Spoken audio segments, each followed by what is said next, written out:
Live from New Delhi, you're watching DD India Newshour, India's voice to the world. I'm Amritpal Singh. Coming up in the next 1 hour, Prime Minister Narendra Modi highlights the India growth story at Economic Times World Leaders Forum 2025, says India has the potential to change the course of time.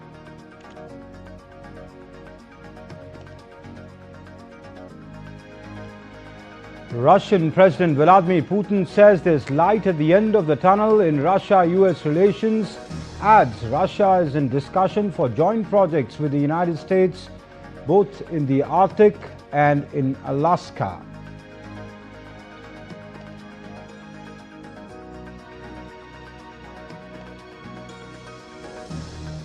South Korean President Lee Jae-myung and Japanese Prime Minister Shigeru Ishiba reaffirmed their commitment to security cooperation, also pledged closer coordination against North Korea's threats.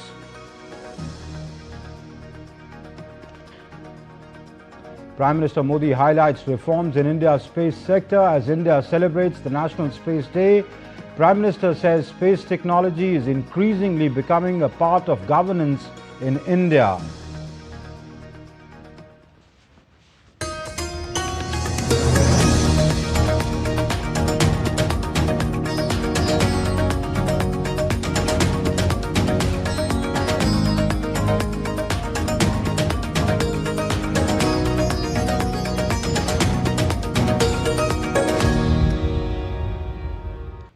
Prime Minister Narendra Modi addressed the Economic Times World Leaders Forum 2025 in New Delhi, where he highlighted India's growth story in each and every sector, including space, economy, export, among others. Prime Minister said that India is among the world's fastest growing major economy and the country will soon become the world's third largest economy.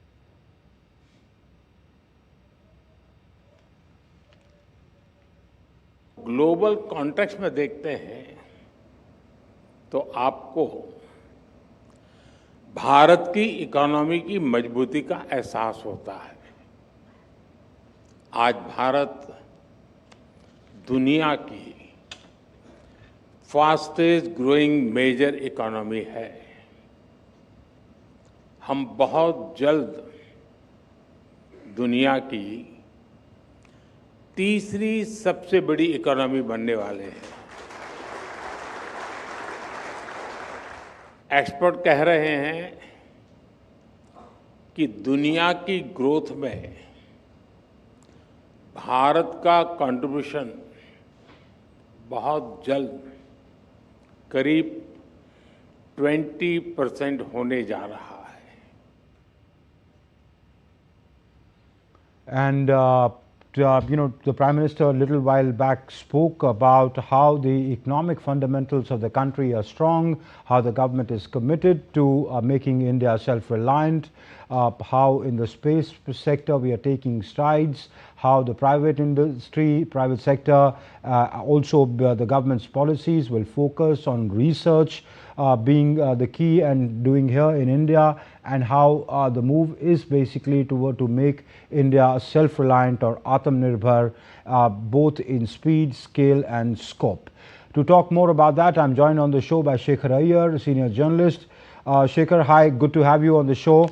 Shekhar, the Prime Minister says that, he quotes some experts and he says that India's contribution to global growth will soon account to 20%. That is 1/5 of the global GDP. It would be India's contribution. So what does that say about the trajectory of the Indian economy, which the Prime Minister was speaking about today? As the Prime Minister pointed out today, overall there is a lot of optimism about India's growth story. That is largely because policy changes, directional changes, and the kind of what the Prime Minister referred to as speed, scale and scope as the three mantras of India's development story. If India's economy is reaching third largest economy in the world, if it's going to reach that stage, so 20% of world's contribution to reaching that figure doesn't seem to be a difficult thing to achieve. That's one. Number two, Prime Minister recounted every sector where the changes are happening. And the changes are happening with the drive that India has to be self-reliant.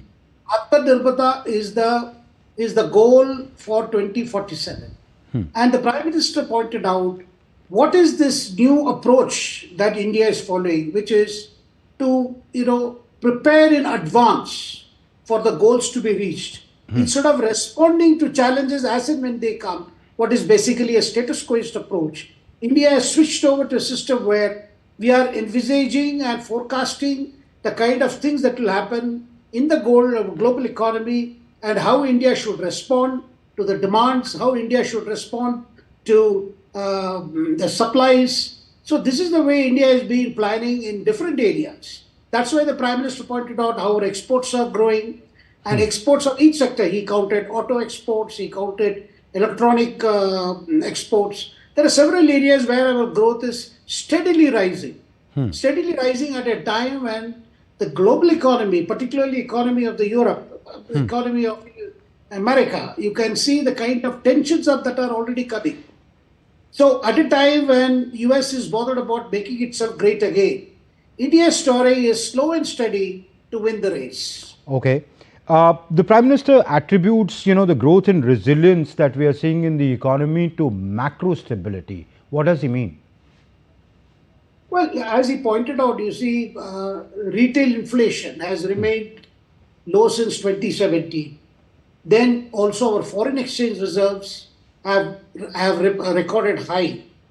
And in terms of energy, if you look at the developing energy sector, in 2014, the kind of solar energy output was 100 gigawatts. We crossed that goal.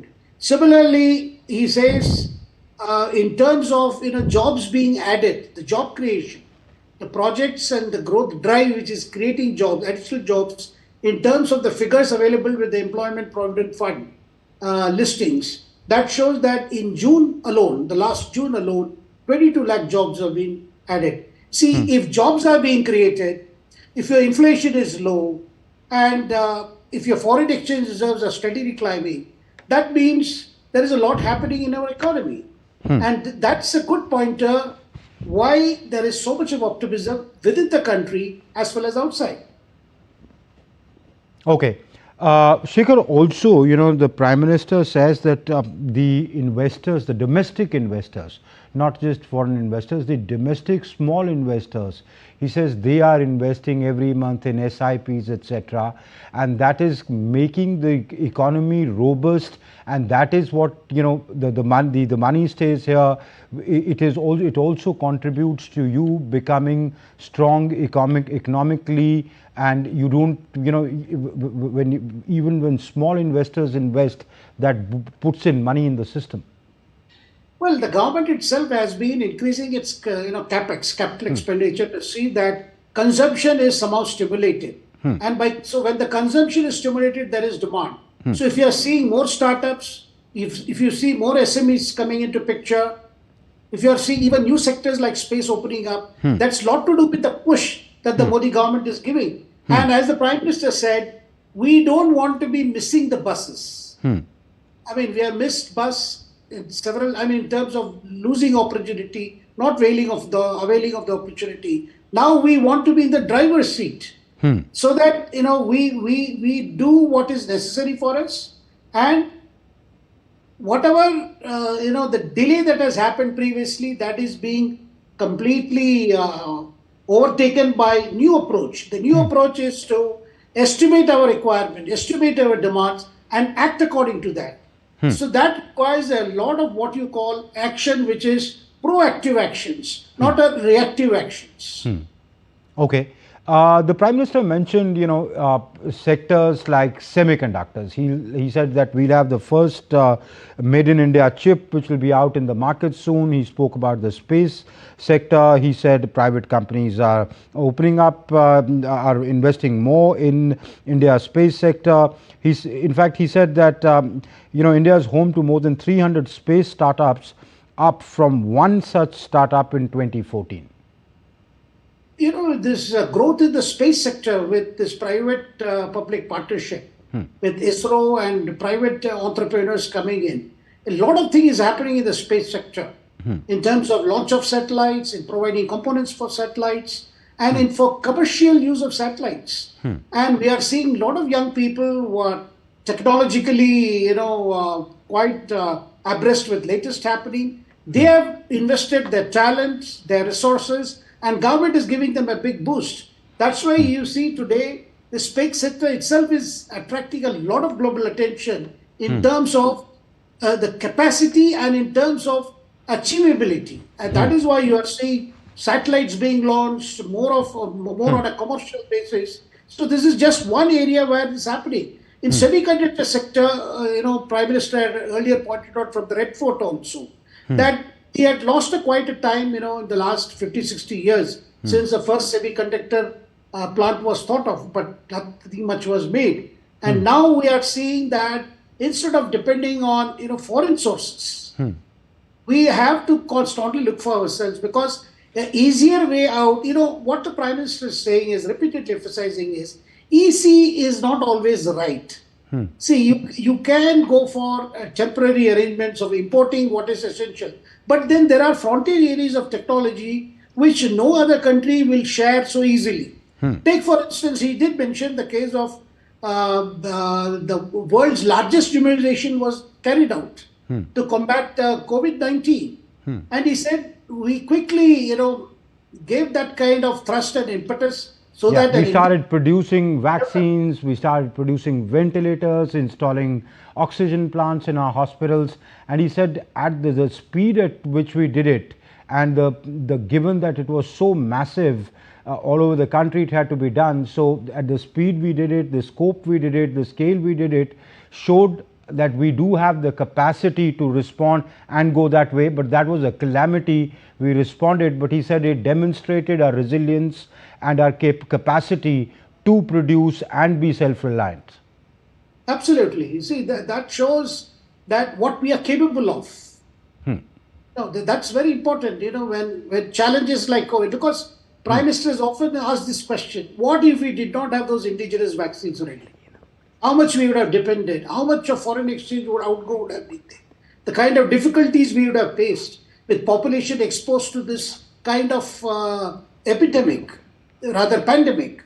So therefore, the whole question is that every situation, every crisis, opens up opportunities. Right. And it has been his government's endeavor to see that we make use of every challenge as an opportunity, develop our capabilities, encourage our entrepreneurs, provide capital where necessary so that right investments can be made, and ensure that the private sector joins hands with the government in creating those kind of opportunities that will also create jobs, that will also ensure the skills are enhanced, and overall provide a lot of color and strength to our growth story. All right. Shikhar, I'll request you to stay on. Let's listen into what the Prime Minister had to say. The Prime Minister said that the first made in India semiconductor chip will come in the market by the end of this year. Missing the bus. यानी कोई अवसर आए और वो निकल जाए. हमारे देश में पहले की सरकारों ने टेक्नोलॉजी और इंडस्ट्री के अवसरों की कई ऐसी बसेस छोड़ी हैं. मैं आज किसी की आलोचना के इरादे से यहाँ नहीं आया हूं, लेकिन लोकतंत्र में कई बार तुलनात्मक बात करने से स्थिति और स्पष्ट होती है. साथियों, पहले की सरकारों ने देश को वोट बैंक की राजनीति में उलझा कर रखा. उनकी सोच चुनाव से आगे सोचने की ही नहीं थी. वो सोचते थे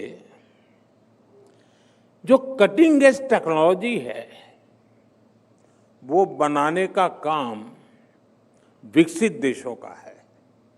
हमें कभी जरूरत होगी तो वहां से इंपोर्ट करेंगे.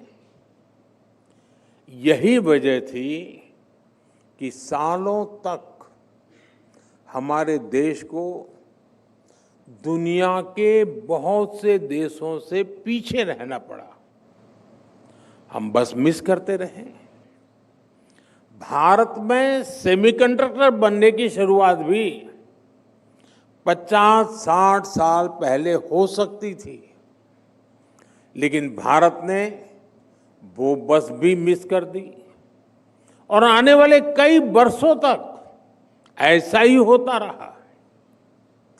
आज हमने ये स्थिति बदली है। भारत में सेमीकंडक्टर से जुड़ी फैक्ट्रियां लगनी शुरू हो चुकी है। इस साल के अंत तक पहली मेड इन इंडिया चिप बाजार में आ जाएगी। Shikhar here is still with me. Shikhar, you know what the Prime Minister is essentially arguing is that what has shifted is the approach. He said earlier, say on technology or industry or cutting edge technology, you know, the mindset was that, you know, we are not capable, we are not good enough. Let's just take the easy way out. Let's just import it and do, you know, what we do, agriculture and things. He said that approach has changed. Now you say, let's do it here, we can do it, otherwise we never will be able to do it if we don't begin. And he said, you know, he gave the example of the semiconductor chip. He said earlier the private industries were not investing into it. I remember there was only SCL, Semiconductors Limited, which was a government firm, but beyond that, because it was thought that this is really sophisticated and let's not do what we can't do. Amritpal, actually what the Prime Minister is saying, the previous governments did not do enough forecasts of the kind of requirements that were needed in the coming decades. Number one. And number two, they were so engrossed, you know, in completing their term, in fighting elections, ensuring their voter base is intact. So in terms of a long-term, you know, forecast of what is needed, and whatever you see, if you need something, you will have to visualize the situation, you know, a decade earlier or a decade later. So everything requires time in terms of investment, in terms of, take for instance, infrastructure. Infrastructure is one area we have seen a tremendous boost in the last 10 years in terms of government spending hundreds and hundreds of lakh of crores, you know, because that itself is seen as a boost to the economy. Because we will have to visualize what kind of traffic you are expecting on rails, on roads, in terms of air traffic growth, and then in terms of creation of new airport facilities all over the country. So these are the things that requires a lot of planning, and at the same time, it should not be just left at the planning stage. Because what the Prime Minister says is, this approach of this government, which is beginning to show results, is largely because the kind of approach we have adopted. What we have adopted is not something which is just an ad hoc basis. We are looking at 10 years hence, 20 years hence, 25 years hence, and through creative imagination. Because if you want to see a Viksit Bharat of 2047, what should be the parameters of that Viksit Bharat? In Prime Minister's words, it is Atmanirbharta. Atmanirbharta, yes. It must be a situation where we are self-reliant and we are also able to show leadership to the world in terms of best of technology, in error-free products, in error-free manufacturing. This is a point that he has been repeatedly emphasizing, so that our industry raises its standard of quality. So these are what takes the country forward, and the whole government policy is no more in stelos. Rather, it is more holistic, and with a clear intention. Whoever wants to think big and do big, there is government behind him or her. That's the important message that the Prime Minister gave today. Okay. And one more thing, which I found very interesting and significant in what the Prime Minister said, though he talked about, they are bringing in policy reforms, they're bringing in reforms in the GST, he spoke about the income tax bill, and he spoke about how they're creating jobs, ease of doing business, basically putting out what his government is doing and his government's achievements. But there is one thing he pointed out, he said, which we lack in. He said research. He says we need urgency in research built, and there he says we are lacking here. And here he urged the private industry to come focus on that. He said if you really want to grow and become a global, a truly competitive global economy. This is one area of concern that the Prime Minister has always underlined in all his public interactions, which is to show that, well, most of the R&D facilities are under the government or under public sector. He wants industry to invest more in R&D because industry is so concerned with the profit margin. They are not willing to plow back those profits for R&D work, which is very necessary. Because you have national level laboratories and research institutions which are doing their work and who are engaged in what is called, from lab to the industry, that kind of ventures. But then those are on a pilot scale. The industry itself, I'm not saying that none of the industries are moving forward. Well, we are seeing a lot of telecom operators are investing in new technology. Some of them have tied up with our IITs, whether it is 5G or 6G. You do see some of the service providers willing to spend that money because that is how you move forward. If you look at countries which are today considered the most advanced countries, for instance, America, the United States, you find industry invests a lot on new products and new processes, and then they patent it and then sell it to the rest of the world. So there is what you call, there is a lot of gift at the end of a patient's struggle in the labs that can give you a kind of economic boost later, because all the time you have to look at what are the challenges ahead, what we can do to do it. And there is no dearth of talent in terms of research talent in this country. You have seen government announcing several fellowships to promote research. Similarly, the corporate sector should also encourage the bright talents in this country to undertake research. True. So that is the way forward. Shekhar Iyer, many thanks for being on the show and lending us your insights, for analyzing the Prime Minister's speech that he gave today at the Economic Times World Leaders Forum 2025. Thank you, Shekhar. And moving on to some other stories, in a new blow to peace efforts in Ukraine, US President Donald Trump has threatened to impose massive sanctions on Russia unless there is meaningful progress towards peace within 2 weeks. This comes after escalating tensions, including recent Russian attacks on Ukrainian territory. Meanwhile, Ukrainian President Zelensky insists on direct talks with Putin, but Russia remains resistant. As Trump weighs his options, the conflict continues to deepen, leaving global diplomatic efforts uncertain. Mohammad Absarul Hassan brings us the perspective on the Ukraine war.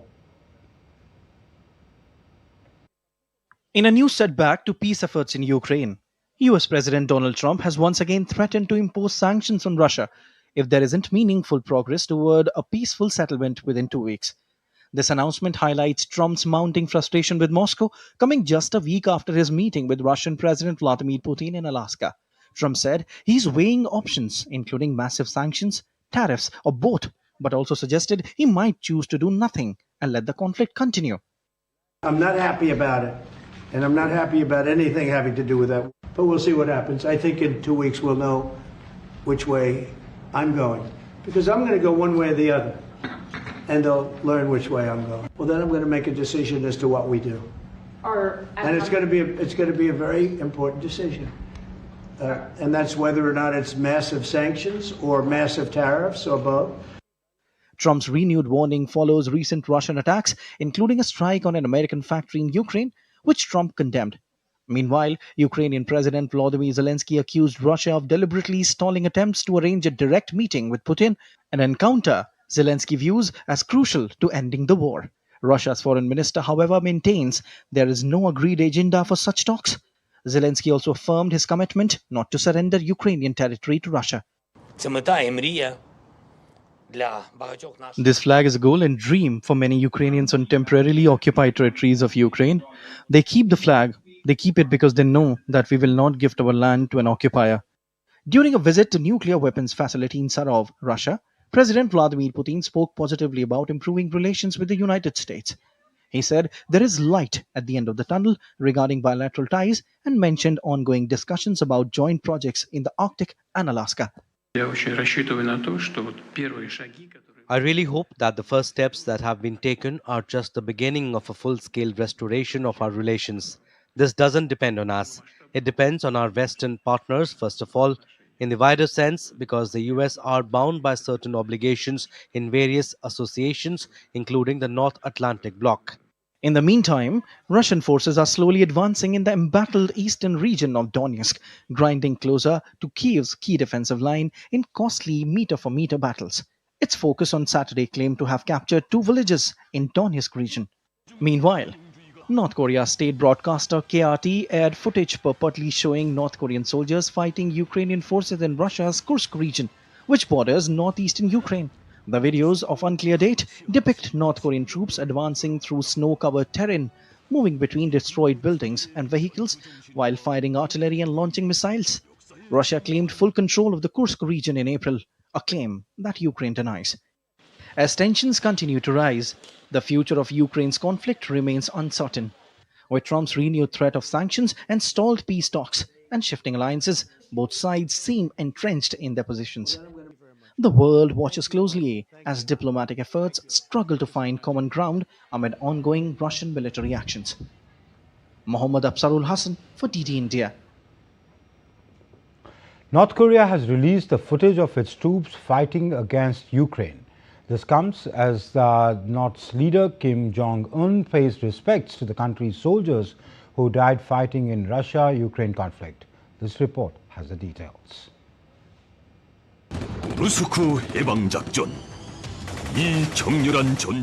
In a first, North Korea has released the footage of its troops fighting Ukrainian soldiers in Russia's Kursk region, which shares a border with northeastern Ukraine.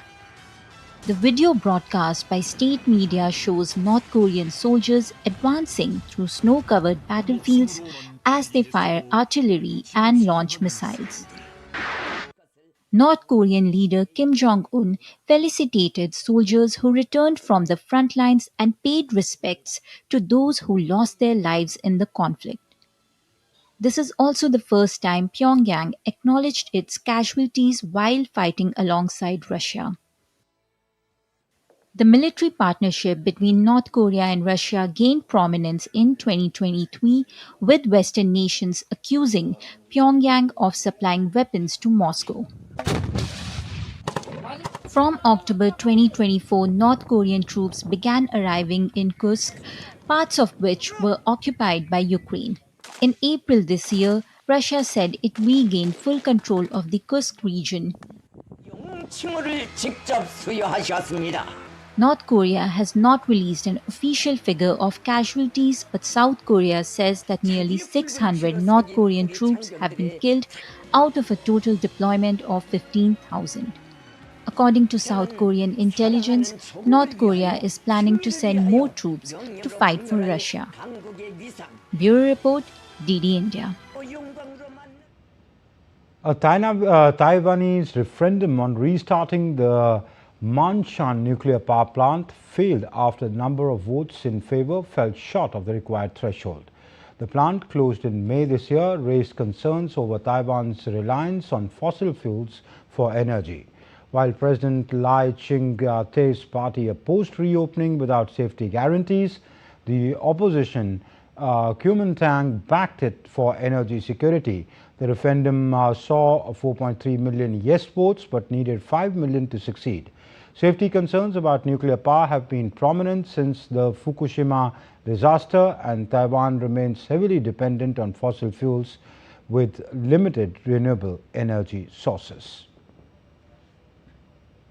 Regarding the referendum on restarting the third nuclear power plant, although it did not meet the threshold for passage, we respect this outcome. As I just mentioned, we fully understand and highly value the public's expectations for diverse energy options. The debate over Taiwan's energy issue has spanned decades, and the greatest consensus is on safety. Nuclear safety is a scientific matter, and safety cannot be resolved by a single vote.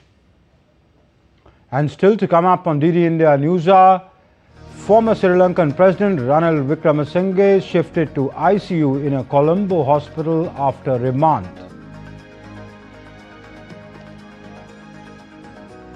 External Affairs Minister Dr. S. Jaishankar calls the US imposed tariffs as unjustified and unreasonable.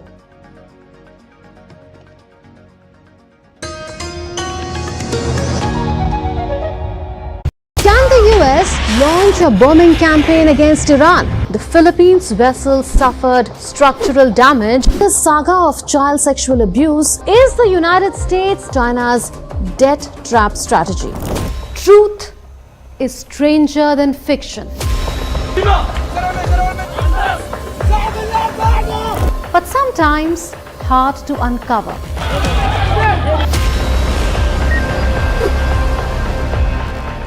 Trust us to tell the truth, unadulterated and pure, of every story that matters to you.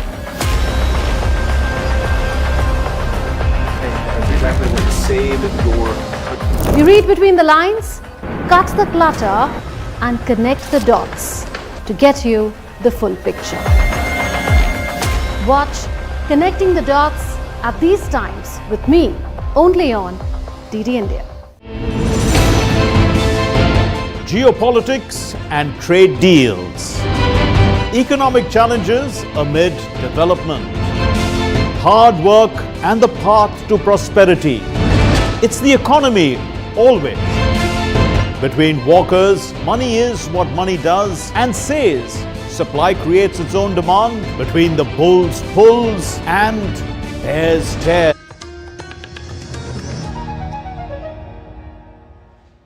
You're watching DD India Newshour. I'm Amritpal Singh.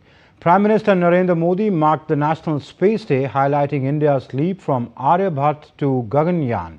He said the space reforms and startups are powering India's dreams with ambitious plans for a human space flight and India's own space station. Taposh Bhattacharya has more in his report. India's tryst with the stars is now a story of courage, innovation and boundless possibilities. Marking National Space Day, Prime Minister Narendra Modi highlighted the theme Aryabhat to Gaganyaan, ancient wisdom to infinite possibilities. Recalling his conversation with Group Captain Shubhanshu, Prime Minister Modi said he saw the limitless dreams of new India's youth. India today stands at the forefront of breakthrough technologies. आज Bharat semi cryogenic engine और electric propulsion जैसी break through technology में तेजी से आगे बढ़ रहा है। जल्द ही आप सब वैज्ञानिकों की मेहनत से भारत गगनयान की उड़ान भी भरेगा और आने वाले समय में भारत अपना स्पेस स्टेशन भी बनाएगा।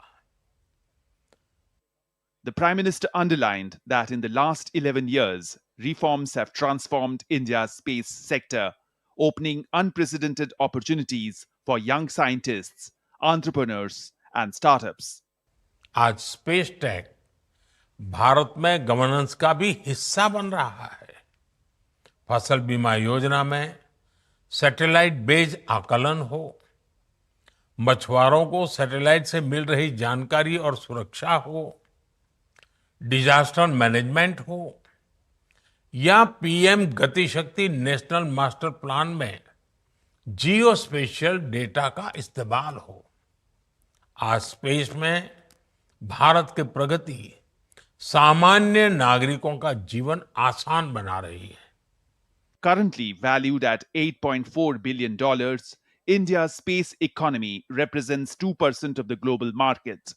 With ambitious targets of $44 billion by 2033, the sector is set to be powered by private participation. Already, nearly 350 startups are working across the ecosystem, with the government encouraging the rise of 5 unicorns in the next 5 years. आज space day के दिन मैं देश के space startup से कहूंगा, क्या हम स्पेस सेक्टर में अगले 5 वर्षों में 5 यूनिकॉर्न खड़े कर सकते हैं। From Mars to the moon and now towards Gaganyaan, India's journey in space mirrors the spirit of a nation determined to push boundaries and inspire the world. India's space sector is soaring. Prime Minister Narendra Modi has given a clarion call to the space sector to make sure that they have more than 5 unicorns in the country in the next 5 years. And the private sector are leaving no stone unturned to make India a major behemoth when it comes to the space sector economy. With camera person Uttam, this is Tapush Bhattacharya for TD India from Delhi. ISRO Chief V. Narayanan lauded the development of India's space sector. He said one of the major recent achievements is sending one of our Gaganyatris to the International Space Station. Honorable Prime Minister of India, who is a visionary leader, and our Minister, who has given directions and guidelines to carry out the space activities. It was Honorable Prime Minister who named the spot where the Chandrayaan-3 landed as the Sivasakti point, also declared 23rd August as the National Space Day. One of the major achievements is the sending our own Gaganyaan-3 to International Space Station, ISS. And it was again Honorable Prime Minister who was to be thanked. It was his idea that before sending the Gaganyaan-3 through our rocket, we should send one of them to the International Space Station. And his vision led to a great success today. And Suklaji has gone to the space station and come back safely. Earlier, Union Science and Technology Minister Dr. Jitendra Singh held an informal interaction with astronauts for India's first human space mission, Gaganyaan. Group Captain Subhanshu Shukla, Group Captain Prashant Balakrishnan Nair, Group Captain Angad Pratap and Group Captain Ajit Krishnan. They shared valuable inputs related to their training program as well as future events in the run-up to the Gaganyaan takeoff scheduled for 2027.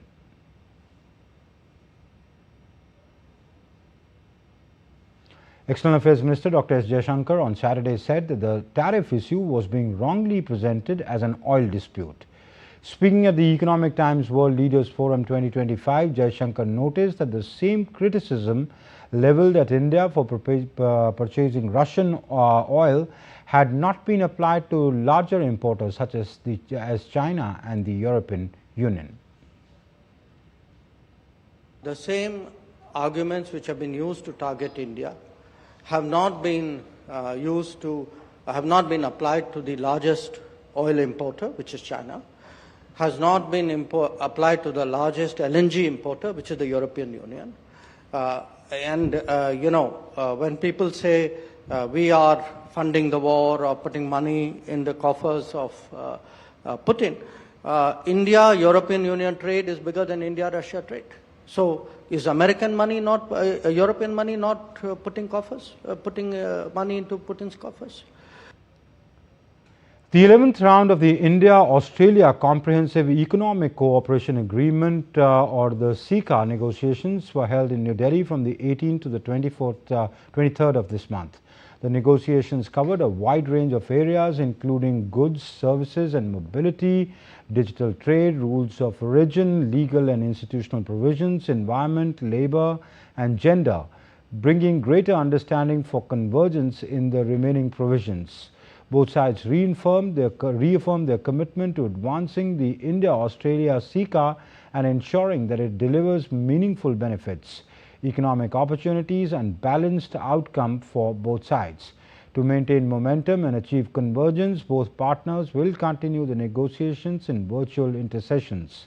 Looking ahead with shared ambition and mutual understanding to work towards a future-ready framework, India and Australia remain strongly aligned to the early conclusion of the mutually beneficial comprehensive economic cooperation.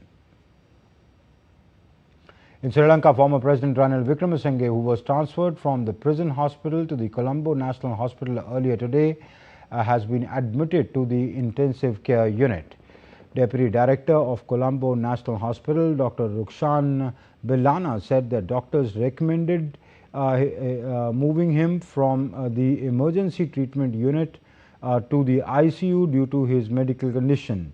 Hospital sources reported that Vikramasinghe was transferred following a deterioration in his health. Vikramasinghe, who was remanded on Friday, was initially admitted to the prison hospital, citing several health complications. The former president faces charges related to the alleged misuse of state funds during his tenure.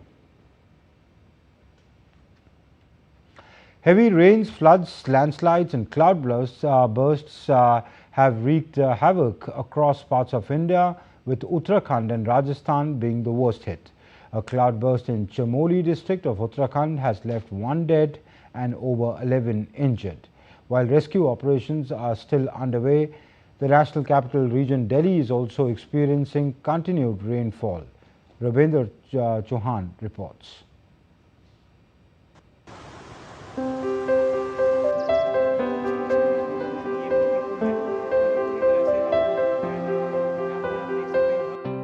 Heavy to very heavy rains, floods, landslides and cloudbursts have disrupted common man's life in various parts of India, causing loss of life, displacement and extensive damage. States like Jammu and Kashmir, Himachal Pradesh and Uttarakhand are worst hit regions. A week after devastating floods in Jammu and Kashmir claimed over 60 lives, a cloudburst struck Tharali in Chamoli district of Uttarakhand on Friday night, killing a 20-year-old girl and injuring over 11 people. ये थराली में सुबह early morning एक landslide और मडस्लाइड आया था, तो हमारी team वगैरह सब पहुंच गई है, एसडीआरएफ पहुंच गई है, वहाँ लोकल पुलिस की टीम और हमारी डीडीआरएफ और तहसील के रेवेन्यू के सारे लोग हैं वहाँ पे, और मलबा हटाने के लिए 5 जेसीबी वहाँ लगी हुई है। तो जो प्राप्त जानकारी हुई है 2 लोगों के मलबे में दफने की, तो एक लड़की की डेड बॉडी भी प्राप्त हुई है। The disaster disrupted electricity and water supply in the area.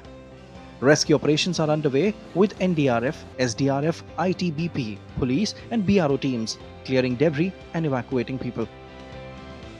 जी मेरी दुकान ये है, परचून की थी, जनरल स्टोर पूरा था, राशन पूरा था। इसमें कम से कम मेरे अंदर दुकान में जो है लगभग 30-35 लाख के लगभग कमाओ। पूरा जो है मैं जो हूँ होलसेलर का काम करता हूँ, पूरा बह गया सर, कुछ नहीं आया।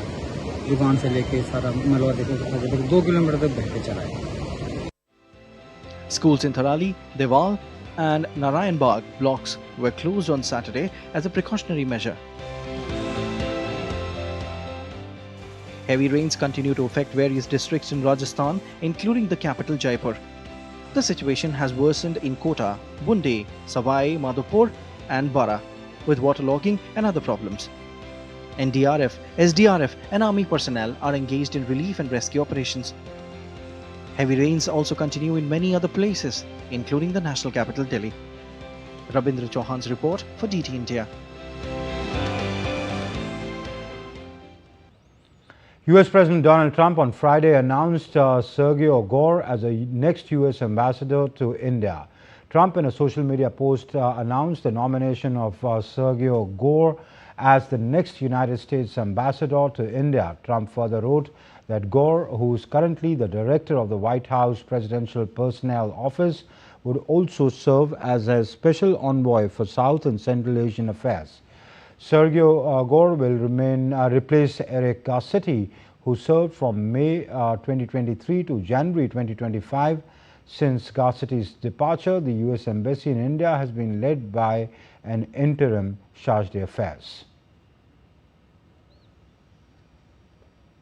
And still to come up on DD India Newshour, Khelo India Water Sports Festival concludes in Kashmir's Srinagar.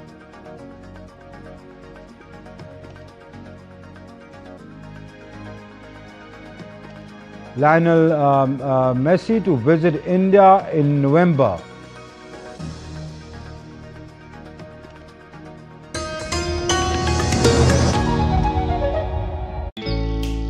Jharkhand will mesmerize you with majestic nature, rich heritage and colorful culture. Johar. Johar. Arey, it fits perfectly. Thank you. Full workout हो गया. Ready?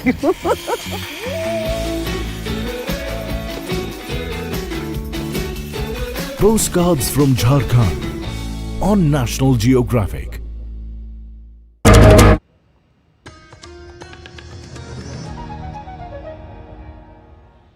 Welcome back. You're watching DD India Newshour. I'm Amritpal Singh.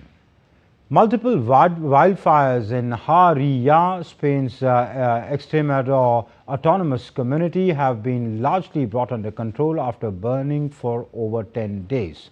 Weather conditions also improved on Saturday, aiding efforts to control the 13 large fires that are still raging on in Spain.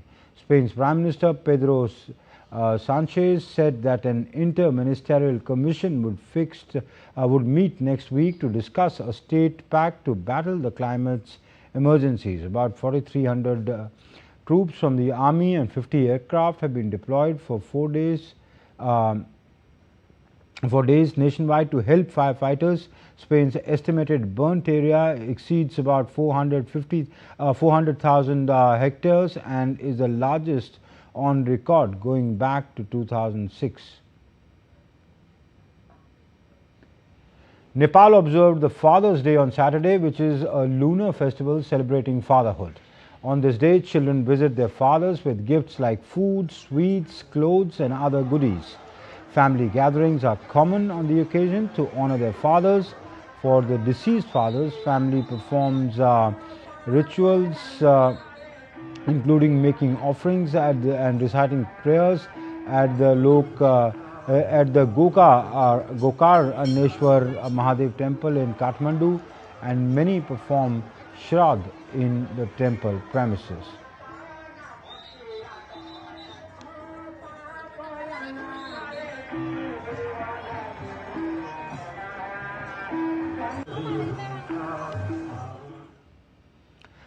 All right, time now for some sports news.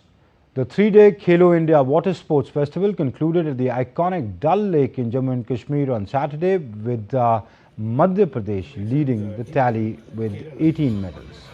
Odisha finished second with 10 medals, followed by Kerala with 9 medals. Host Jammu and Kashmir bagged the 7th position with a gold, silver and bronze. Mohsin Ali won the gold medal in 1000 meters men's kayaking event. Over 400 athletes competed for 24 medals event from the 21st to the 23rd of August. The tournament featured 6 sports like rowing, canoeing, kayaking, water skiing, shikara boat race and the dragon boat race. India's Ella Venil Valarivan and Arjun Babuta clinched the gold medal in their air rifle mixed team event at the Assam Shooting Championships in Kazakhstan on Saturday. After topping the qualifications round, the Indian duo defeated China's Lu Dingke and Shinu Peng with a score of 17-11 in Shamkant city. This was the second gold medal for both players in this championship. The air rifle events came to an end at this edition of championships, with India winning 3 out of the 5 available gold medals.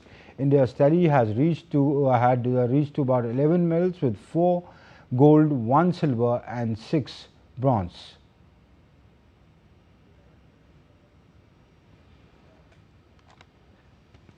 The 81st National Squash Championship is underway in New Delhi, and this year's edition carries added significance, with squash left to debut at the Los Angeles Olympics in 2028. Indian players see it as a golden opportunity. Report by DD India correspondent Narayan Singh.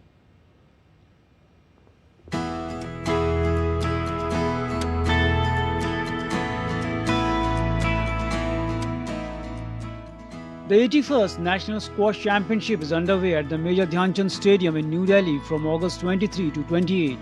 More than 300 players from 25 states are competing, making it one of the biggest editions yet. The event carries a prize pool of Rs 8 lakh, underlining its status as India's most prestigious squash competition. The timing of this championship is crucial as squash is set to make its Olympic debut at the Los Angeles 2028. It brings the interest back into the sport. Obviously, there's a lot more to play for, national glory, global glory, so much more to play for now. So, you know, there are more kids that are practicing, hoping to represent India in Olympics. So another way of fulfilling their dreams. It's a very good thing that our sport is now connected in Olympics also. So I am also looking for the Olympics, and every player is very looking forward to Olympics only.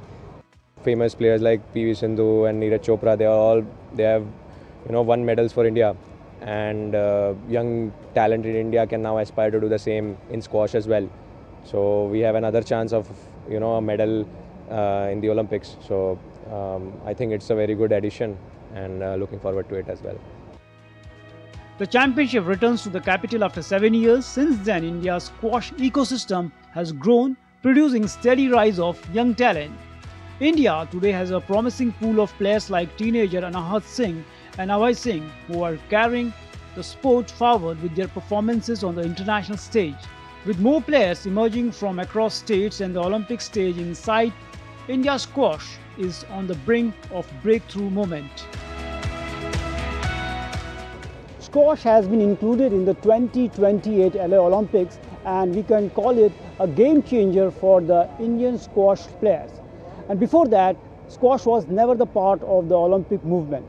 And only once in 2018, it was introduced as a demonstrative sport, and that too was in the Youth Games in Buenos Aires.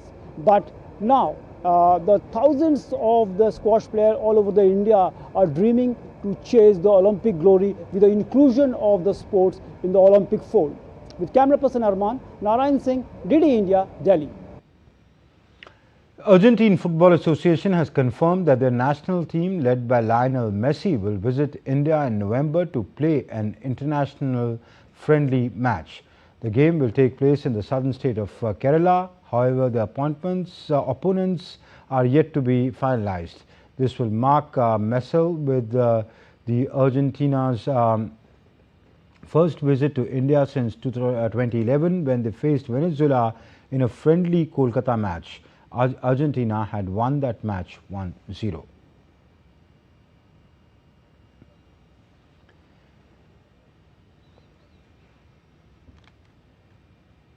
The stage is all set in New York for the final Grand Slam of the year. The 145th edition of the US Open will get underway this Sunday at Flushing Meadows with a record prize money on offer and the world's top stars chasing glory. Tennis fans are set to witness high-octane battles. Here's why more. The US Open 2025 begins on August 24 at the USTA Billie Jean King National Tennis Center in New York, bringing the curtain down on this year's Grand Slam season. The tournament is making headlines even before the first serve, with a record $90 million in total prize money, the highest in tennis history. Both men's and women's single champions will walk away with $5 million each, runners-up $2.5 million, semi-finalists $1.26 million, and doubles and mixed doubles champions $1 million per team. On the men's side, the spotlight will be on world number 1 Jannik Sinner, who is chasing a historic third Grand Slam title of the year after triumphs in Australia and Wimbledon. Sinner comes into the tournament with a remarkable 26-match winning streak on hard courts. Germany's Alexander Zverev, who lost to Sinner in the Australian Open final, and Novak Djokovic, a 4-time US Open champion aiming for a record 25th Grand Slam, will also be determined to make their mark. Spain's Carlo Alcaraz stands as the biggest challenger. The French Open champion has beaten Sinner in a Grand Slam final already this year and will look to reclaim the New York crown, which he lifted in 2022. So let's see. New York is a place that I love playing. It is where I got my first Grand Slam, which I just appreciate the love and the support that I've received there every year that I go. And last year it was disappointing. The level that I played there. So this year I just really want to show my really good tennis, my best tennis. Try to go as far as I can. The women's field is equally stacked. Aryna Sabalenka, the defending champion and world number 1, will hope to repeat her title run. Iga Swiatek, fresh from her Wimbledon success, will aim for a second crown in New York and to cement her legacy across all surfaces. Elena Rybakina, who defeated Sabalenka in the Cincinnati Open semi-finals, is another major contender.